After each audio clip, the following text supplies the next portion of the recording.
Hello mga friends, this is your friend Alfredo Gallego, this channel Alfredo Gallego and Alfredo C. Gallego, the two channels of ours. Anyway, marami tayong channel and you can easily distinguish kung sa akin ang channel yan dahil ang profile ay sa akin. At mayroon namang mga channel natin dyan na hindi natin nilalagyan ng profile. So, ngunit dito, ang dalawang channel na malalaman ninyo na ito ay sa akin dahil ay ang profile nito ay sa akin. So, my friend, ang pag-usapan natin dito ay tungkol ka Pulo Kibuloy. So, dito, dahil sa naging pinawanted kasi siya. Pinawanted siguro may kaso na pinafile sa kanya. Ano ba dito hindi ako against Kibuloy, hindi rin ako favor sa kanya. Ngunit ang masabi ko lang na pag hindi siya nahuli ng batas sa dami-dami ng intelligence ngayon, ay bibelieve na ako sa kanya.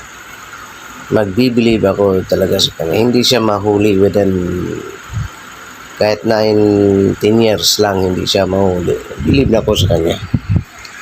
Parang sobrang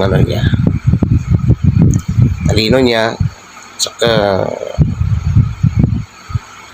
may power talaga. Bibelieve na ako sa kanya na nandyan sa kanyang Panginoon. Siya, parang pinakinggan siya ng Panginoon. Dahil ganun pag pinakinggan talaga kayo ng Panginoon, ang mga hinihingi mo ipoprovide talaga sa'yo. Yan. Pag hindi siya talaga mahuli, nagbibilieve na ako sa kanya. Kahit 19 years lang na hindi siya nahuli, nagbibilieve na ako sa kanya. So, ganun lang. So, hindi natin alam kung mag-surrender ba yun o mahuli. Ngunit pag nahuli siya ng batas, kaya sa paghuli ni